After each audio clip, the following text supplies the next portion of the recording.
Hey guys, it is Sunday here in West Virginia, so today we're going to do our Sunday race day.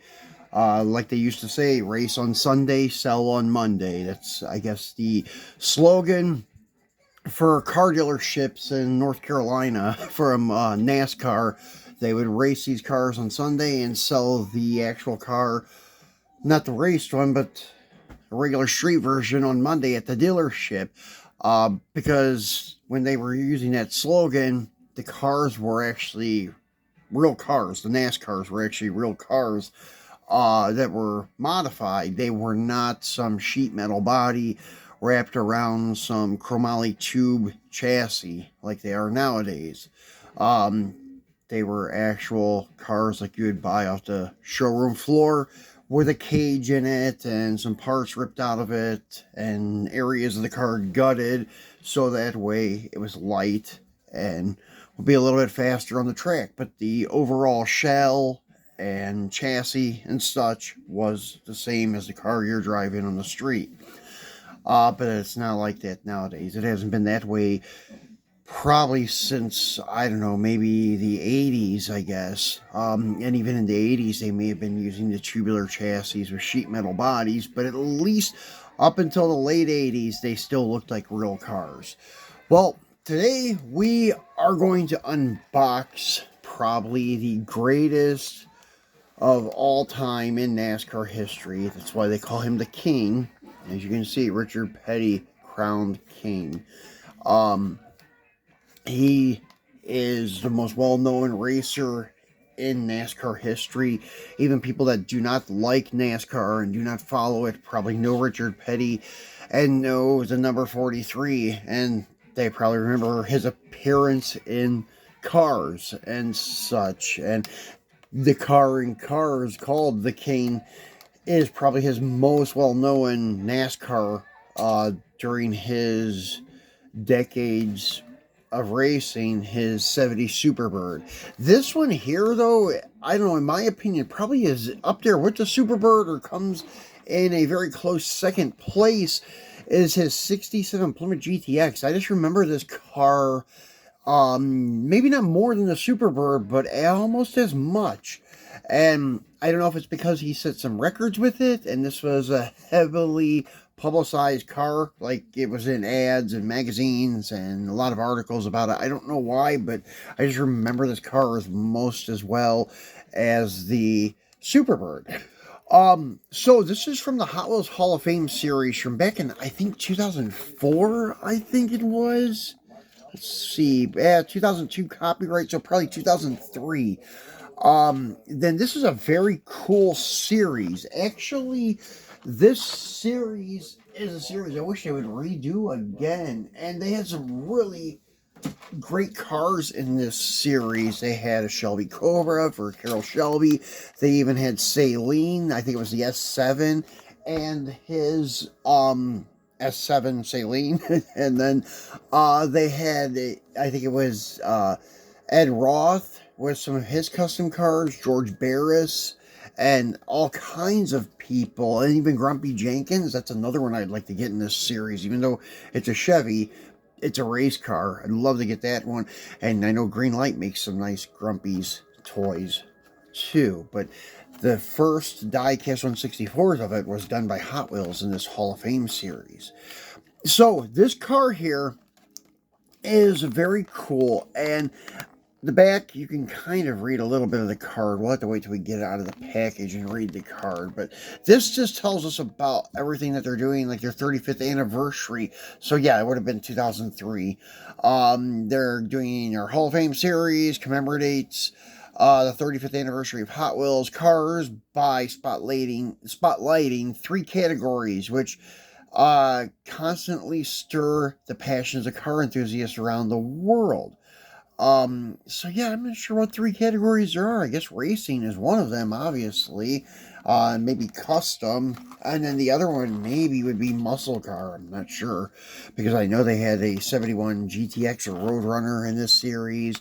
They had the customs by Barris and I think Ed Roth. And then race cars of Petty, Bill Jenkins, and others.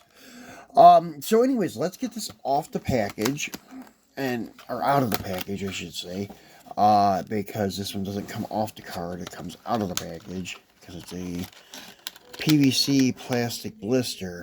So let's get the car out, and then we'll get the card out and take a look at it too, because the cards are pretty cool. The package, I think I'm going to hang on to. So, anyways, milestone moments. Richard Petty crowned king. Hot Wheels Hall of Fame. Hot Wheels 35th. I didn't even see that there before. So milestone moments. Richard Petty crowned king. And it says, some athletes achieve hero status, but only one has been called the king. Richard Petty. His name is synonymous with class, excellence, and NASCAR. Championships, Richard's records are of mind-boggling proportion. 200 victories, 7 wins at the Daytona 500, an amazing 27 wins in a single season, and 7 NASCAR championships. All are jewels in the crown of the most celebrated driver in NASCAR history, Richard the King Petty. So pretty cool. Yeah, I think the only other guy that I know of when I was following NASCAR that was coming close to tying or breaking his records was Jimmy Johnson. But I don't know if he ever succeeded or not. I think he still races too, so he still has a chance. So here's the car. They've done this car twice. There's another series that came out in 97 or 98. I think that was right around well, no, it wasn't around the same year as this. It was after. It was before this, probably. I'm trying to think. It was when Hot Wheels tried to do NASCAR. If you guys remember, I think it debuted in '97 or '98, and then they started doing some more like higher end cars, like they called the Hot Wheels NASCAR Select Series, and some other stuff. NASCAR like Hall of Fame, milestones, whatever. And they did this car again, and I think it was metal on metal, but it had plastic tires, and it had not as much detail. The bumpers were also painted petty blue. They were not painted silver, how they are on this car and how they are on the real car. So it was lacking a lot of detail. I used to have it. I had it when I was in the Philippines in my race car collection, but I got rid of it. And it's a good substitute if you can't get this one. But these ones are readily available on eBay for like 20 bucks, maybe 25 bucks. And one thing that I just recently found out, and it's either, I don't think it's an error, it's probably a variant. Most of them came with dark blue plastic wheels. They looked very similar to these wheels here. I think it's the same style, but they were dark blue. So there's a dark blue wheel and a black wheel. I've seen more pics of the dark blue wheel than the black wheel. So I'm going to say the black wheel one, like this one, is the harder to find variation. But I'm not 100% sure on that. I would like to have both eventually, but one right now will do. And I think the real car had black painted still NASCAR wheels, but I'm not sure if it could have been dark blue too. Because a lot of pics of this car you see are black and white, some colorized. But yeah, I'm going to say they were probably black, but I can't be 100% sure on that. So anyways, there are 2 variants on the car. And as you can see, it has fantastic detail with all the sponsors on the front fender, Plymouth on the quarter panel. This is before he started getting heavily sponsored by STP. They had a long ongoing relationship for years, if not decades, later on in his career. And you can see Plymouth by Petty. It has the tampos for taillights and silver painted bumpers. It does have a cage in it too, which is really cool. They added that nice little touch of a roll bar. You can see up there running along the edge of the roof, coming down beside the door jamb here, and then other bars running, I think, down down beside or along with the A pillars. pretty cool that they did that. Because sometimes they'll just take their regular car and throw a NASCAR paint job on it and call it a NASCAR and not do these other details, but they did on this one, with the cage. So you have a nice detailed grille, headlights, and once again, painted bumper, and then rubber tires, and they are slicks, which is pretty cool. Because sometimes they overlook the detail and put treaded tires on a car that should have slicks, and vice versa. Some cars that should have treaded tires have slicks, and blah blah blah. And the detail in the chassis is really nice too, because it's a NASCAR chassis. Um, well, NASCAR exhaust, I should say. The way it exits before the rear tires on each side. Sometimes they both exit on the same side, and then sometimes one on each side. Um, and so forth.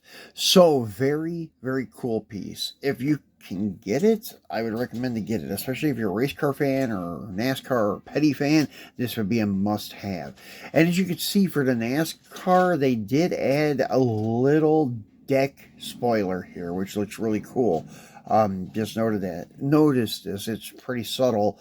I'm not sure if this is on all of their 66, 67 satellites, or if it was just on the particular models they released in the NASCAR series. So that is pretty cool. So that is it for this video, guys. We'll be back again tomorrow for our Mopar Monday. So be sure to tune back in for that. And we will see you then. And one last detail. The 426 cubic inch, yes, it did have a Hemi. So anyways, guys, enjoy your Sunday. Thanks for watching.